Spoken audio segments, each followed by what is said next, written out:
MCom final banking and business economics paper है research methodology.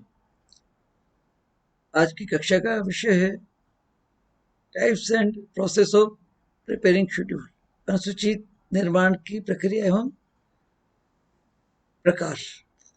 छात्रों, हमने पिछले एपिसोड में अनुसूची क्या है उसके बारे में, उसकी परिभाषा के बारे में पढ़ा था। अनुसूची कब तैयार की जाती है इसके बारे में पढ़ा था। अनुसूची तैयार करते समय क्या सावधानियां रखनी चाहिए इसके बारे में पढ़ा था। अनुसूची का प्रयोग कहाँ किया जाता है इसके बारे में पढ़ा था।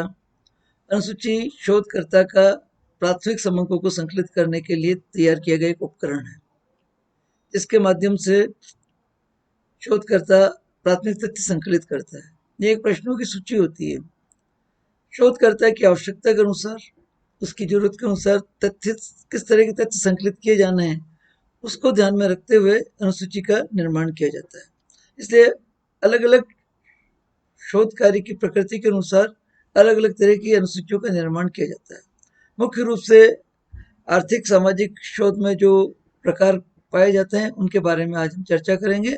उसके बाद शोध अनुसूची तैयार करने की प्रक्रिया के बारे में जानेंगे, किस तरह से किन चरणों में से होते हुए अनुसूची को तैयार किया जाता है, अनुसूची का भौतिक स्वरूप कैसा होता है, अनुसूची में की अंतर वस्तु क्या होती है, इन सब के बारे में आज डिस्कस करेंगे। आइए सबसे पहले जानने की कोशिश करते हैं अनुसूची के प्रकार। कितने प्रकार की अनुसूची आर्थिक सामाजिक सर्वेक्षण में काम में ली जाती है। आर्थिक सामाजिक सर्वेक्षण में प्राथमिक समंक संकलित करने के लिए सबसे ज्यादा महत्वपूर्ण दो अनुसूचियां प्रयोग में ली जाती है। एक तो साक्षात्कार अनुसूची, दूसरी होती है निरीक्षण अनुसूची, ऑब्जर्वेशन शेड्यूल या इंटरव्यू शेड्यूल। ऑब्जर्वेशन शेड्यूल में कोई प्रश्न तैयार नहीं किए जाते हैं, कुछ बिंदु नोट किए जाते हैं और अनुसंधानकर्ता उस क्षेत्र में जाता है जहाँ से तथ्य संकलित करने होते हैं। उसमें अब ये सहभागी निरीक्षण भी हो सकता है और असहभागी निरीक्षण भी हो सकता है। पार्टिसिपेटिव ऑब्जर्वेशन भी हो सकता है और नॉन पार्टिसिपेटिव ऑब्जर्वेशन भी हो सकता है। नॉन पार्टिसिपेटिव ऑब्जर्वेशन में तो अनुसंधानकर्ता अपनी पहचान को बताते हुए उस क्षेत्र में जाता है, उस क्षेत्र का भ्रमण करता है, वहाँ जो भी तथ्य उपलब्ध है उनका अवलोकन करता है और अपने ऑब्जर्वेशन, अपने नोट्स जो है वो लिखता जाता है। उन बिंदुओं के आधार पर जो बिंदु तैयार किए गए थे, जैसे जो तैयार किए गए बिंदुओं की जो सूची है उसे हम ऑब्जर्वेशन सूची कहते हैं, अनुसूची कहते हैं। सहभागी से सर्वेक्षण में अनुसंधानकर्ता अपनी पहचान नहीं बताता है और उनके साथ, उस ग्रुप के समूह के साथ जुड़ जाता है और समूह के साथ सामान्य गतिविधियां करते हुए निरीक्षण भी करता है और अपने ऑब्जर्वेशन अनुसूची में लिखता रहता है। इस प्रकार बिना प्रश्नों वाली केवल बिंदु तैयार किए हुए अनुसंधानकर्ता स्वयं द्वारा निरीक्षण करके जो अनुसूची भरी जाती है उस अनुसूची को हम ऑब्जर्वेशन शेड्यूल या निरीक्षण अनुसूची कहते हैं। इसी तरह से जब हम आर्थिक सर्वेक्षण में खासतौर से या हमें सांख्यिकी मापन की आवश्यकता होती है, यानी सांख्यिकी कोर स्टैटिस्टिकल मेथड्स का प्रयोग करने हैं, मूल सांख्यिकी विधियों का प्रयोग करते हुए निष्कर्ष निकालने होते हैं, तब हम इस तरह की अनुसूची तैयार की जाती है अनुसंधानकर्ता के द्वारा कि उसमें उसे रेटिंग मांगी जाती है, यानी सांख्यिकी माप निर्धारित हो सके। कोई भी प्रश्न पूछा गया है उसमें उसकी रेटिंग मांग ली जाती है।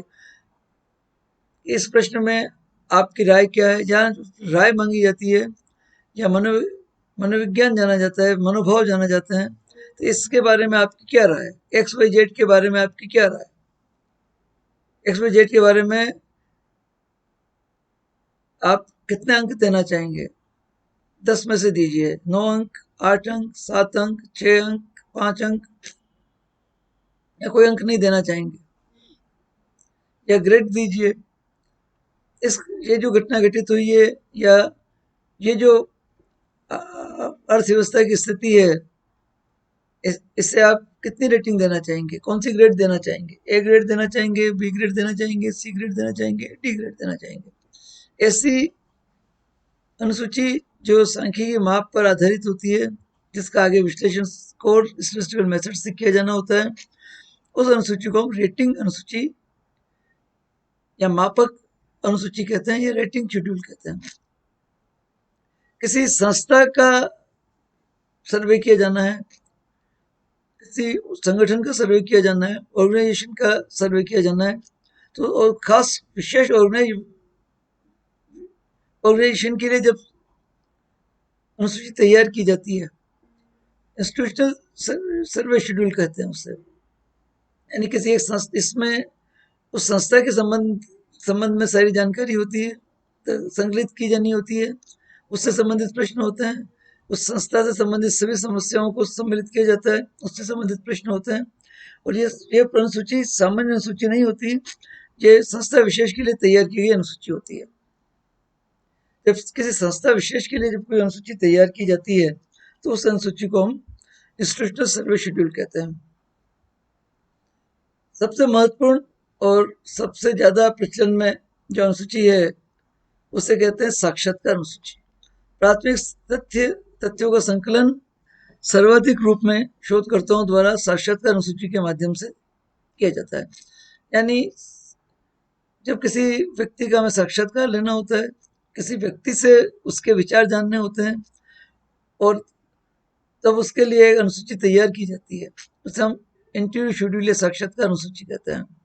उसमें जो विषय शोधकर्ता अपने शोध से समस्या से संबंधित विषयों पर का अलग अलग विभागों में विभाजित कर उसे प्रश्नों में परिवर्तित कर लेता है, और बाद में साक्षात्कारकर्ता से एक एक करके प्रश्न पूछा जाता है और उस अनुसूची को पढ़ लेता है। जब आमने सामने बैठ करके बातचीत करके साक्षात्कार लेकर के जब प्रश्नावली को अनुसूची को भरा जाता है, प्रश्नों को भरा जाता है, ऐसी अनुसूची को इंटरव्यू शेड्यूल या साक्षात्कार अनुसूची कहते हैं। एक और शेड्यूल होती है जो डॉक्यूमेंट्री शेड्यूल जिसे हम कहते हैं। इसमें असल में प्रश्न नहीं पूछे जाते, ये खासतौर से आत्मकथा से, डायरियों से, गवर्नमेंट रिकॉर्ड से कोई सूचना ली जाती है। इसे एक तरह से इंफॉर्मेशन शेड्यूल कह सकता है। किसी तथ्यों प्रकाशित या राजकीय सरकारी रिकॉर्ड से, या किसी व्यक्ति की आत्मकथा से, या किसी व्यक्ति की पर्सनल डायरी से जब कोई इंफॉर्मेशन लेनी होती है, उसके लिए जो बिंदु तैयार किए जाते हैं, उन बिंदुओं की श्रृंखला को डॉक्यूमेंट्री शेड्यूल कहा जाता है या इंफॉर्मेशन शेड्यूल कहा जाता है। इसमें संबंधित व्यक्ति से उस डायरी के माध्यम से, आत्मकथा के माध्यम से, सरकारी रिकॉर्ड के माध्यम से जानकारी या तथ्य प्राप्त किए जाते हैं। इस प्रकार अनुसूची ऑब्जर्वेशन रिसर्च के लिए भी काम में ली जाती है, स्टैटिस्टिकल रिसर्च पैनल पर पैरामीटर पर रिसर्च की जाती है तो भी काम में ली जाती है, किसी इंस्टीट्यूशन खास के लिए जब रिसर्च की जाती है तब भी काम में ली जाती है, साक्षात्कार के माध्यम से हम तथ्य संकलित करना चाहते हैं तो भी काम में ली जाती है, गवर्नमेंट रिकॉर्ड, आत्मकथा, डायरियों से जब सूचनाएं ली जाती है उसके लिए भी डॉक्यूमेंट्री शेड्यूल के रूप में अनुसूची काम में ली जाती है। इसके अतिरिक्त भी शोध की आवश्यकता के अनुसार और भी प्रकार हमें अनुसूची के देखने को मिल सकता है। अब अनुसूची तैयार करने की प्रक्रिया क्या है, कैसे अनुसूची तैयार की जाती है, कैसे प्रश्न तैयार किए जाते हैं। अनुसूची तैयार करने के 5 चरण हैं। पहले चरण में शोधकर्ता अपने दिमाग का उपयोग करके प्राथमिक जानकारियां प्राप्त करके क्या सामग्री संकलित करनी है इसका विचार बनाता है, और उसे पेपर पे प्लान कर लेता है कि ये सामग्री मुझे चाहिए, ये बातें मुझे कलेक्ट करनी है, इन लोगों से कलेक्ट करनी है, इन लोगों से ये जानकारियां लेनी है। पहले चरण में विचार शोधकर्ता द्वारा बैठ करके एक पेपर प्लान तैयार किया जाता है कि अनुसूची में क्या प्रश्न होने चाहिए, कितने प्रश्न होने चाहिए, क्या क्या जानकारियां एकत्रित करनी है, उनसे संबंधित प्रश्न होने चाहिए। तृतीय चरण में उन प्रश्नों को का विभाजन किया जाता है। व्यक्तिगत जानकारी संबंधित प्रश्न कितने होंगे, मूल शोध से संबंधित समस्या से संबंधित प्रश्न कितने होंगे, उन प्रश्नों के रूपांतरित प्रश्न कितने होंगे, टिप्पणी टिप्पणात्मक आलोचनात्मक प्रश्न कितने होंगे, यानी कितने विभागों में अनुसूची होगी,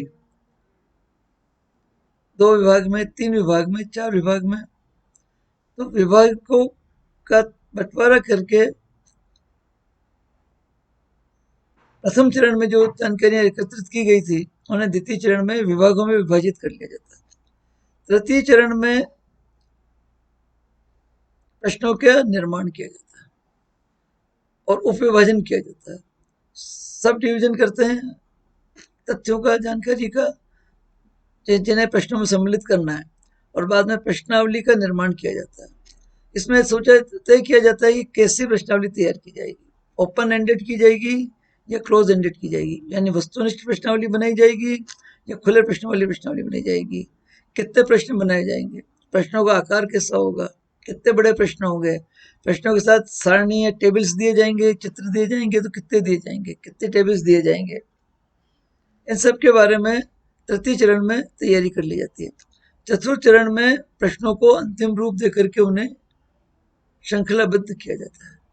अब उन्हें अंतिम रूप दिया जाता है, जो तृतीय चरण में बनाए हुए प्रश्नों को अंतिम रूप दिया जाता है, उनका श्रेणीयन किया जाता है, उनका क्रम दिया जाता है, और क्रम देना बहुत जरूरी होता है। सरल प्रश्न पहले दिए जाते हैं, व्यक्तिगत जानकारी संबंधित प्रश्न पहले दिए जाते हैं, धीरे धीरे धीरे धीरे गंभीर प्रश्नों की ओर हम आगे बढ़ते हैं। जब तक हम गंभीर प्रश्न नहीं देते, अगर आरंभ में ही हम गंभीर प्रश्न दे देंगे तो उत्तरदाता जो है बोझिल होकर के शायद प्रश्नों का जवाब देना बंद कर दे, या उस उत्तर देने से ही मना कर दे। अतः सरल से कठिनता की ओर, सरलता से गंभीरता की ओर क्रम निर्धारित करते हुए प्रश्नावली तैयार की जाती है। चतुर्थ चरण में उस प्रश्नावली को अंतिम रूप दे दिया जाता है।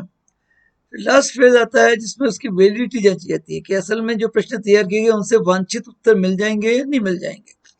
यानी अब ये शोधकर्ता के मन में शंका रहती है, भ्रम रहता है कि प्रश्नावली तो तैयार हो गई है, लेकिन जब वास्तव में फील्ड में व्यवहारिक रूप में जाएंगे और उत्तरदाताओं द्वारा जब उत्तर दिया जाएगा तो क्या उनसे वास्तविक जानकारी जो चाहिए शोध के लिए वो प्राप्त हो जाएगी या नहीं होगी। इसके लिए प्री टेस्टिंग टेक्निक काम में ली जाती है। कुछ व्यक्तियों पर, अगर 10% व्यक्तियों पर या 5% व्यक्तियों से वो अनुसूची भरवा करके जांच ली जाती है कि प्रश्न समझ में आ रहे हैं नहीं आ रहे हैं, प्रश्नों के उत्तर मिल रहे हैं नहीं मिल रहे हैं, जो वांछित तथ्य उन प्रश्नों के उत्तर से प्राप्त हो रहे हैं नहीं हो रहे हैं। वैलिडिटी जांच, इसे कहा जाता है वैधता की जांच करना, ये वैलिडिटी टेस्ट करना। जब वैलिडिटी टेस्ट हो जाती है तब प्रश्नावली को अंतिम रूप प्रदान किया जाता है। ये प्रक्रिया रहती है शेड्यूल अनुसूची तैयार करने की। अब प्रश्न उठता है कि अनुसूची का के फीचर्स कैसे हो, भौतिक स्वरूप कैसा हो। अनुसूची सुंदर दिखनी चाहिए, आकर्षक होनी चाहिए, लेकिन अधिक खर्चीली भी नहीं होनी चाहिए क्योंकि हमारे बजट की सीमा भी होती है। तो कागज बहुत घटिया नहीं हो, अच्छा कागज हो, लेकिन इतना महंगा भी नहीं हो कि हमारे बजट को नष्ट खत्म कर दे या बजट की सीमा के अंतर्गत हो। फिर कितनी बड़ी अनुसूची बनाई जाए, बहुत छोटी अनुसूची भी लाभदायक नहीं होती है, असुविधाजनक होती है, सारे तथ्य से सब प्राप्त नहीं हो पाएंगे। बहुत लंबी अनुसूची भी बोझिल हो जाती है, उत्तरदाता से उत्तर नहीं देता है। तो साइज का निर्धारण किया जाता है कि कितने प्रश्न हो, उसमें प्रश्नों के आकार कितने हो और कितने पृष्ठ हो।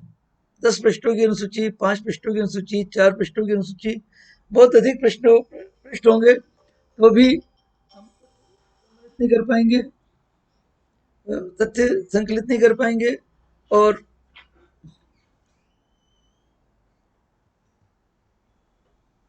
अगर क्रम छोटी होगी, बड़ी होगी तो बोझिल हो जाएगी। इस दृष्टि से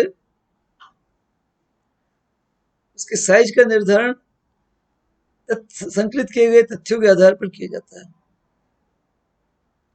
फिर जो अनुसूची में जो प्रश्न प्रिंट किए जा रहे हैं उसके लिए भी उसे आकर्षक लगने चाहिए, सुंदर दिखने चाहिए, उसे पढ़ने का मन होना चाहिए उत्तरदाता का। अतः मार्जिन का पूरा ध्यान रखना चाहिए, ऊपर की तरफ भी मार्जिन हो, लेफ्ट साइड में भी मार्जिन हो, राइट साइड में मार्जिन हो, नीचे भी मार्जिन हो, और बीच के भाग में, कागज के बीच के भाग में साफ साफ तरीके से पृष्ठ प्रिंट होने चाहिए।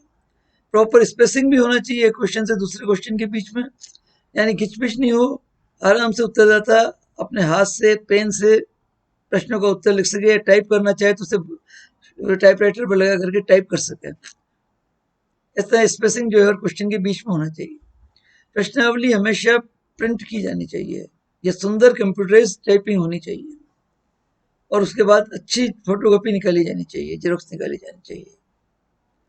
प्रश्नावली को सुंदर बनाने के लिए, आकर्षक बनाने के लिए और तथ्यों को व्यवस्थित सही ढंग से तथ्य संकलित करने के लिए चित्रों का प्रयोग भी प्रश्नावली में किया जा सकता है, समझाने के लिए कि अगर हम कोई प्रश्न हमने पूछा है और प्रश्न में ऐसा लगता है कि इबारत से समझ में नहीं आएगा, लिखावट से समझ में नहीं आ रहा है, तो उसके बाद उसका चित्र भी दिया जा सकता है, छोटा सा चित्र भी साइड में दे दिया, तो और आकर्षक भी हो जाएगी, सरल भी हो जाएगी, सही उत्तर पाने में हमारे लिए वो उपयोगी हो जाएगी।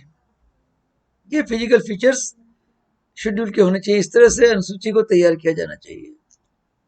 अब अनुसूची में सामग्री अंतर वस्तु क्या होती है, उसकी कंटेंट्स क्या होते हैं, द कंटेंट्स ऑफ शेड्यूल।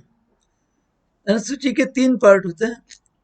पहला पार्ट होता है इंट्रोडक्टरी इंफॉर्मेशन, प्रारंभिक सूचनाएं, उत्तरदाता से की व्यक्तिगत जानकारी उसमें होती है, उसका नाम होता है, उसका पता होता है, उसका पेशा होता है, उसकी उम्र होती है, उसकी क्वालिफिकेशंस होती है, उसके परिवार के सदस्यों के नाम पते होते हैं, उसका व्यवसाय होता है, एक इंट्रोडक्टरी इंफॉर्मेशन दी जाती है, उसकी आय के बारे में पूछा जाता है,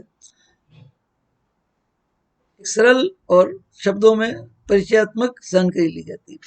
फिर मेन क्वेश्चंस एंड टेबल्स होते हैं, यानी जो शोध समस्या है उससे संबंधित प्रश्न तैयार पूछे जाते हैं, जो कठिन सरलता से गंभीरता की ओर होते हैं। और अगर टेबल्स की आवश्यकता है जानकारी देने के लिए तो टेबल्स भी तैयार किए जाते हैं, सारणी भी तैयार की जाती है। और 20 प्रश्न, 10 प्रश्न, 15 प्रश्न, 25 प्रश्न, 30 प्रश्न आमतौर पर शोधकर्ता की कार्य की जरूरत के अनुसार प्रश्नों की संख्या रखी जाती है, लेकिन प्रश्नों की संख्या बहुत अधिक नहीं होनी चाहिए। आमतौर पर 20 प्रश्न वाली संख्या प्रश्नावली को आदर्श प्रश्नावली माना जाता है। तीसरा भाग होता है इसमें अगर शोधकर्ता स्वयं अनुसंधान नहीं कर रहा है, स्वयं तथ्य संकलित नहीं कर रहा है, और कुछ इन्वेस्टिगेटर्स रख रखे हैं, अनुसंधानकर्ता रख रखे हैं, क्योंकि बहुत बड़ा एरिया है, सब जगह स्वयं नहीं जा सकता है, तो अनुसंधानकर्ता के लिए निर्देश दिए जाते हैं कि किस तरह से शोध कार्य को पूरा करना है, अनुसूची का निर्माण कराया जाना है, कौन कौन सी जानकारियां पूरी तरह भरी जानी आवश्यक है, और फिर शोधकर्ता की टिप्पणी भी उसमें, अनुसंधानकर्ता की टिप्पणी भी उसके साथ रखी जाती है, और अनुसंधानकर्ता के हस्ताक्षर का कॉलम भी उसमें होता है। इस प्रकार इंट्रोडक्टरी इंफॉर्मेशन से शेड्यूल शुरू होती है, और मेन क्वेश्चंस लेने के बाद इंस्ट्रक्शन ऑफ इन्वेस्टिगेटर्स के इंस्ट्रक्शन के साथ शेड्यूल पूरी हो जाती है। आज की कक्षा में हमने अनुसूची के प्रकारों के बारे में पढ़ा। अनुसूची के प्रकार, 5 प्रकार की अनुसूची पाई जाती है: observation schedule, writing schedule, instruction survey schedule, interview schedule, documentary schedule यानी निरीक्षण अनुसूची, मापन अनुसूची, संस्थागत सर्वेक्षण अनुसूची, साक्षात्कार अनुसूची और प्रलेखीय अनुसूची। 5 प्रकार की अनुसूची पाई जाती है, जिनको शोधकर्ता की आवश्यकता के अनुसार अनुसूची का निर्माण किया जाता है। अनुसूची का निर्माण करने के 5 चरण होते हैं। पहले चरण में जानकारी एकत्रित की जाती है, द्वितीय चरण में उसका विभाजन किया जाता है जो जानकारी प्राप्त हुई है, तृतीय चरण में प्रश्नों का निर्माण किया जाता है, चतुर्थ चरण में प्रश्नों को क्रमबद्धता सूचीबद्धता की जाती है, अंतिम चरण में उसकी वैधता की जांच की जाती है। इस प्रकार एक अनुसूची तैयार हो जाती है। अनुसूची तैयार होने के बाद उसे प्रिंट करने की, पेपर पर लेने की बात आती है, तो कागज की क्वालिटी का ध्यान रखा जाता है, बजट का भी ध्यान रखा जाता है, और कागज की क्वालिटी का भी ध्यान रखा जाता है। बहुत घटिया किस्म के कागज पे नहीं छपनी चाहिए, अशुद्धियाँ नहीं होनी चाहिए, बहुत बड़ी आकार में नहीं होनी चाहिए, कागज का आकार भी बहुत बड़ा नहीं होना चाहिए, सामान्यतः A4 साइज का आकार जो है वो श्रेष्ठ माना जाता है। अनुसूची प्रकाशित करने प्रिंट करते समय मार्जिन का ख्याल रखना चाहिए, लेफ्ट में पूरा मार्जिन हो, राइट में भी पूरा मार्जिन हो, ऊपर भी पूरा मार्जिन हो, नीचे भी पूरा मार्जिन हो, एक प्रश्न दूसरे प्रश्न के बीच में स्पेसिंग पूरी होनी चाहिए, अच्छा पूरा स्थान साफ साफ और स्पष्ट स्थान होना चाहिए जिसमें कि आराम से उत्तरदाता उसमें उत्तर भर सके या अनुसंधान करता है उसमें आराम से उत्तर भर सके, घिच पिच नहीं हो। बहुत ही सुंदर तरीके से कंप्यूटराइज्ड टाइपिंग हो और उसकी प्रिंटिंग हो, ताकि उत्तरदाता को स्वर्ण सूची को देख करके उसका पढ़ने का मन हो, और जरूरत पड़ने पर और प्रश्नों को और अधिक स्पष्ट करने की दृष्टि से पिक्चर या चित्रों का प्रयोग भी उसमें किया जाना चाहिए। ये फिजिकल फीचर्स हैं शेड्यूल के। जो कंटेंट्स, मेन कंटेंट्स जो शेड्यूल के अंतर्गत आते हैं, अनुसूची के अंतर्गत लिए जाते हैं, उसमें पहला तो इंट्रोडक्टरी इन्फॉर्मेशन होती है जो व्यक्तिगत जानकारी से संबंधित होती है। व्यक्तिगत जानकारी बहुत सरल शब्दों में बहुत सोच विचार करके इस तरह से मांगी जाती है कि कोई ठेस नहीं पहुंचे। कई जगह जन्म तिथि मांगी जाती है, कई जगह उम्र मांगी जाती है। आय को जानने के लिए भी इनडायरेक्ट मेथड काम में लिया जाता है। आपकी वार्षिक आय कितनी है, सीधा प्रश्न नहीं करके आपकी वार्षिक आय निम्नलिखित में से किस समूह में है? 10,000 से 20,000, 20,000 से 30,000, 30,000 से 50,000, 50,000 से 1,00,000, 1,00,000 से, ऐसे 4 श्रेणियां बांट दी और आप उनसे निशान लगवा लिया। तो आप बताइए आपकी वार्षिक आय किस श्रेणी में आ रही है? इस तरह से अगर जातिगत जानकारी ली जानी है तो संविधान में प्रदत्त जाति का वर्गीकरण काम में लिया जाता है। सामान्य जाति, अनुसूचित जनजाति, ओबीसी, पिछड़ा वर्ग, इस तरह की संविधान प्रदत्त जातियों के वर्गीकरण का प्रयोग किया जाना चाहिए। इंट्रोडक्टरी इन्फॉर्मेशन के बाद मेन क्वेश्चंस बहुत ही सरल, स्पष्ट, त्रुटिहीन होने चाहिए और उनके साथ आवश्यकता अनुरूप तथ्यों को भरने के लिए सारणी भी दी जानी चाहिए। और तीसरा पार्ट, अनुसंधानकर्ता के लिए स्पष्ट निर्देश होने चाहिए कि अनुसंधानकर्ता को अनुसूची भरवाते समय क्या सावधानियां रखनी चाहिए, और अनुसंधानकर्ता की टिप्पणी का स्थान होना चाहिए और हस्ताक्षर का स्थान होना चाहिए। ये मेन कंटेंट होते हैं शेड्यूल के अंतर्गत। इस तरह से आज जो है हमने अनुसूची के निर्माण, उसकी प्रक्रिया, उसके प्रकार के बारे में जानकारी प्राप्त की। Thank you very much.